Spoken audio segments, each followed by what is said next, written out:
Beshem Hashem Naaseh V'Netzliach, Shalom Aleichem Uvracha. Je sais que vous n'avez pas l'habitude de me voir comme ça. En fait, on est un quart d'heure avant Shacharit de vendredi. Tout simplement, je me suis couché un peu tard et je suis un peu fatigué. Donc après la prière, je pense que je vais aller au mikvé puis je vais dormir parce que ce soir, en fait, je suis Toran, c'est-à-dire que moi et un autre Bachour, on fait le service du Shabbat pour les plats, la nourriture, la préparation enfin tout le service quoi. Et donc il faut que je sois en forme un peu parce que sinon je vais pas tenir. Et donc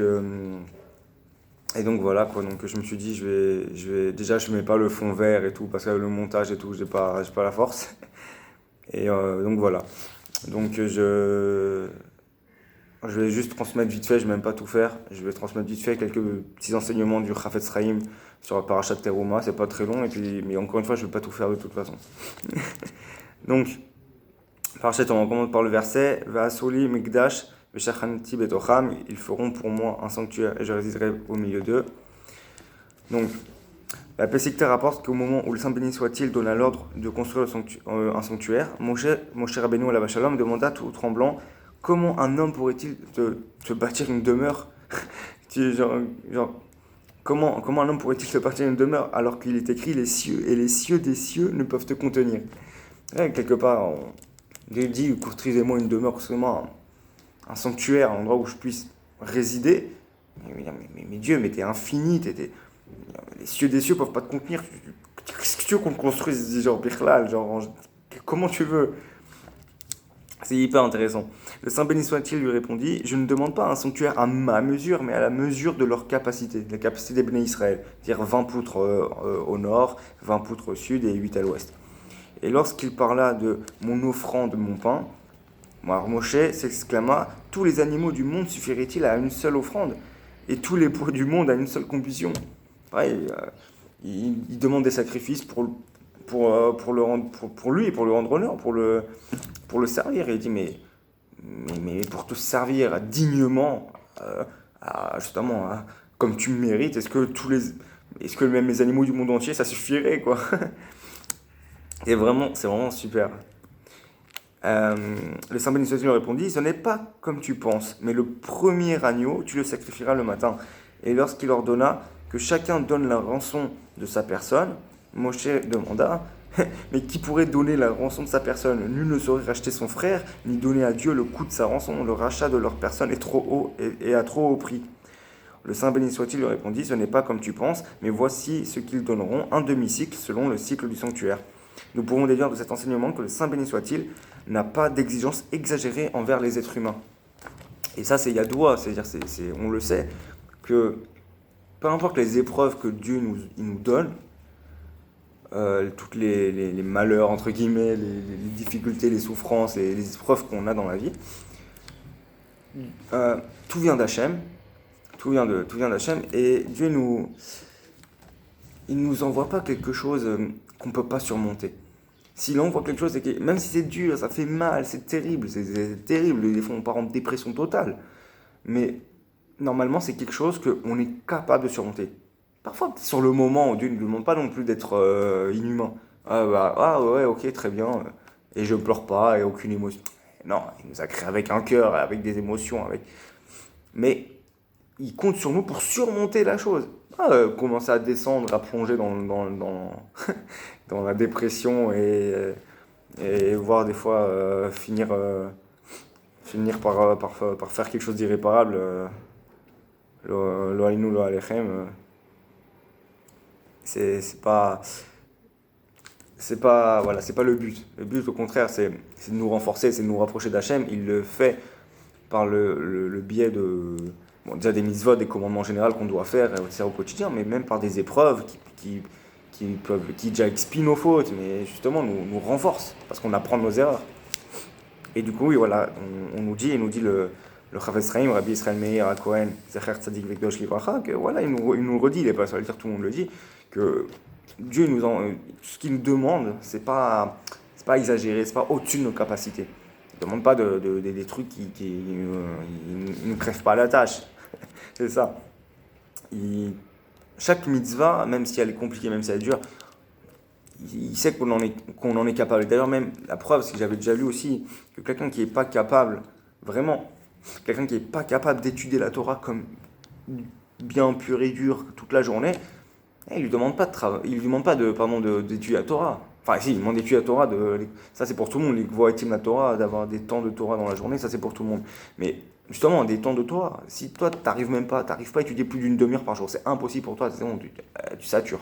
Vraiment, c'est au-dessus de tes capacités. Tu peux pas, ça y est, tu peux pas.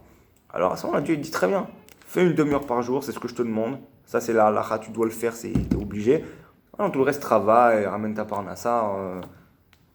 À écart que tu étudies tous les jours, tu travailles tes midot, tu te comportes bien, tu fondes une famille, etc., un foyer juif, etc. Bon. Donc Dieu, il ne demande pas, et au contraire, il demande bien de travailler, même les sages, dans le Talmud, c'est marqué 20 millions de fois. Le travail, un métier travailler, c'est très bien. D'ailleurs, la plupart des Tanaïm, et des Chachamim, ils avaient un métier. Mais c'est vrai que celui qui peut étudier la Torah tout le temps, en faire son quotidien, voir son métier pour certains, des avrechim ou des gens qui veulent travailler dans la Torah, bah c'est le mieux. C'est le mieux. Ah, voilà, donc on va pas faire très long, je aussi pas parce que la prière elle va commencer dans 10 minutes. Donc ça, hop, on va passer directement ici. Betabaot Aaron, Yu Abadim, Lo Yasuru Mimenu, Kaftoreya ou Ferheya Mimena Iyu. Dans les anneaux de l'arche resteront les barres, elles n'en seront pas retirées, ses corolles et ses fleurs feront corps avec lui. Donc, la Torah interdit de retirer les barreaux des anneaux, les barreaux, les barres qu'on mettait dans. Il y a l'arche, et on mettait 2 barres pour porter l'arche. Donc, de retirer les barres des anneaux ayant servi au transport de l'arche. Voilà. Elles ont reçu sa sainteté. Voilà, elles ont reçu sa sainteté et ont mérité d'y rester attachées, même quand on n'en a pas besoin. Il en va ainsi pour ceux qui apportent leur soutien à la Torah. Puisqu'ils ont entretenu les sages de leur vivant, ils auront le mérite de rester avec eux pour l'éternité. Il en va de même pour le candélabre, donc la menorah, jusqu'à sa base, jusqu'à ses fleurs, il était tout d'une pièce. En effet, il fait allusion à la lumière de la Torah. Par conséquent, Dieu demande que le candélabre soit avec sa base soit tout d'une pièce pour nous enseigner que dans le monde à venir, dans l'Amaba, ceux qui ont soutenu la Torah seront en compagnie des sages. Les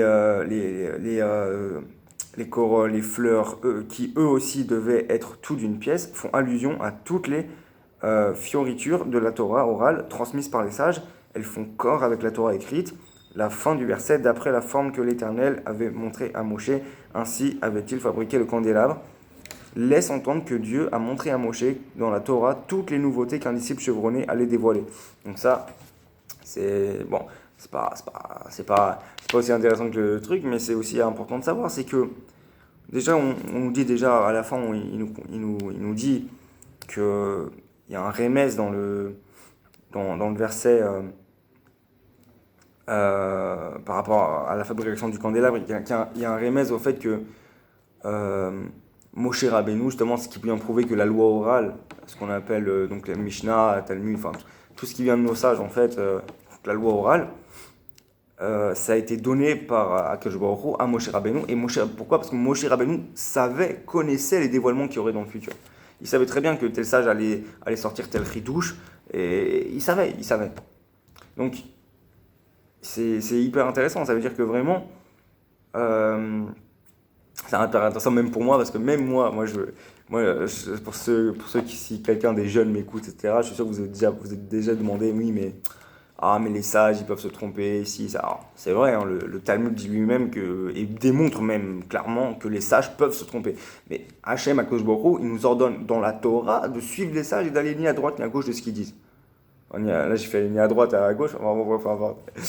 Et du coup, il nous ordonne de suivre les sages, quelque part presque aveuglement, tant qu'ils ne contredisent pas la Torah, bien sûr, tant qu'ils ne nous disent pas arrêtez Shabbat ou faites des choses qui sont même interdites dans la Torah. Par contre, ils ont le droit de nous interdire des choses qui sont permises.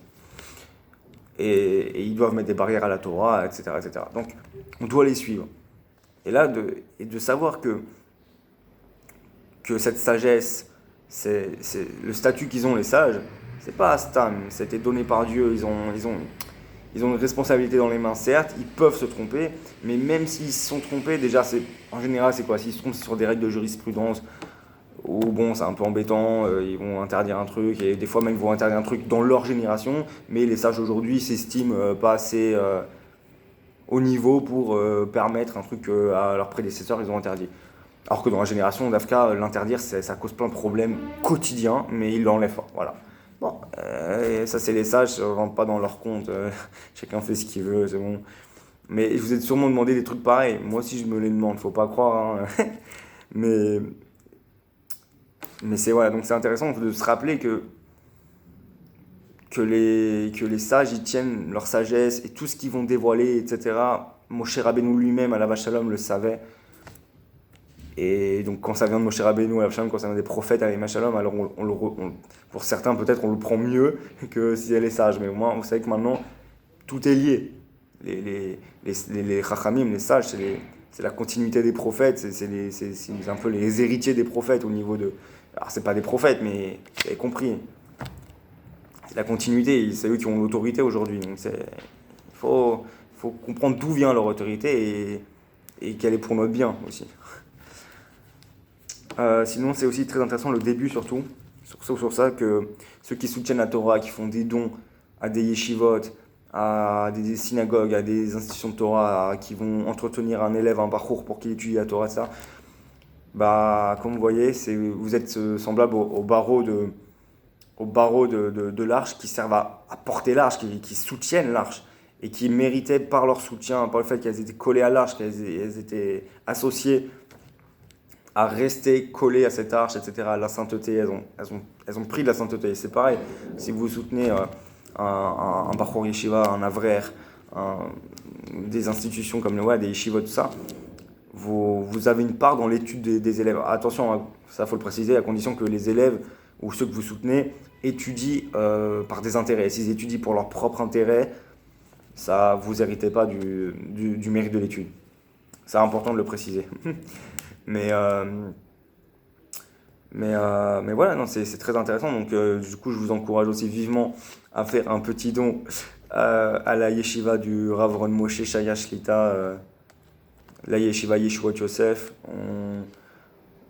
Je pense que si c'est pas mon rôle, donc je vais pas, voilà, mais si vous allez sur Instagram ou même je crois YouTube un peu, mais il y a des petits trucs surtout Instagram, des vidéos explicatives de la yeshiva, un peu comment ça se passe, ou des vidéos un peu qui motivent. Et je vous conseille d'aller les voir, surtout il y en a une qui devrait bientôt sortir, qu'un parcours, un ami à moi ici a fait, qui est vraiment bien. Et franchement, soit pour les jeunes, venez, vous n'êtes pas obligé de rester toute votre vie, hein, on vous demande juste de venir quelques mois, au moins quelques mois. Oui, un an c'est bien, mais un an c'est même pas suffisant pour quelqu'un qui veut vraiment être...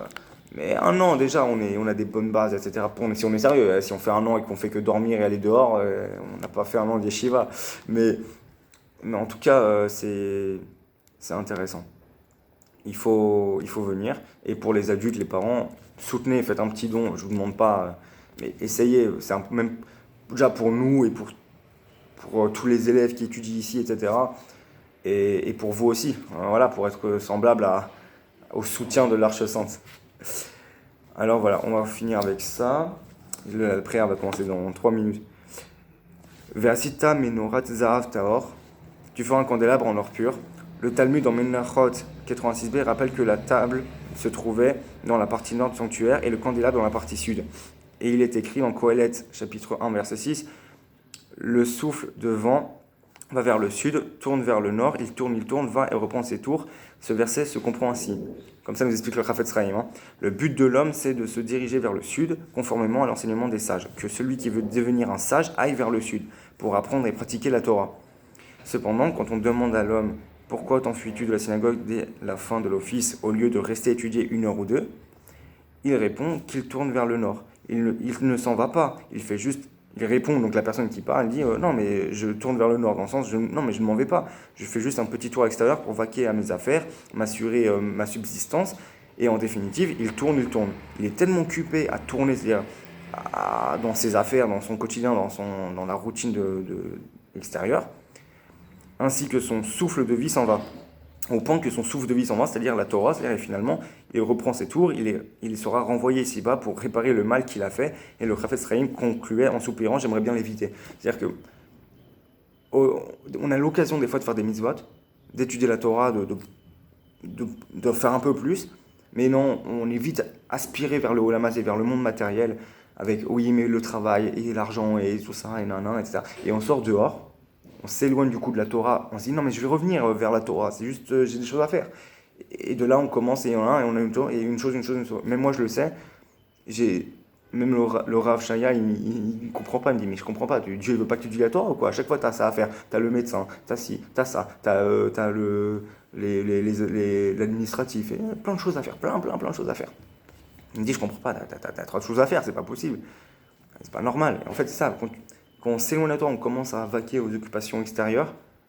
Alors, doucement, on est noyé par ça et on ne revient pas vers la Torah, quoi. On s'éloigne. On voulait étudier 2 heures, voilà, ou 1 heure, ou une demi-heure. On se dit, bon, attends, d'abord je vais faire ça. Et au final, on est sorti dehors. On aurait dû étudier tout de suite une demi-heure et après faire ce qu'on avait à faire. Mais nous, on est allé faire ce qu'on avait à faire dehors. Et ben, du coup, on ne revient pas étudier une demi-heure. La prière va commencer, je vais vous laisser. Qu'Hachem nous donne la force de nous renforcer en Torah.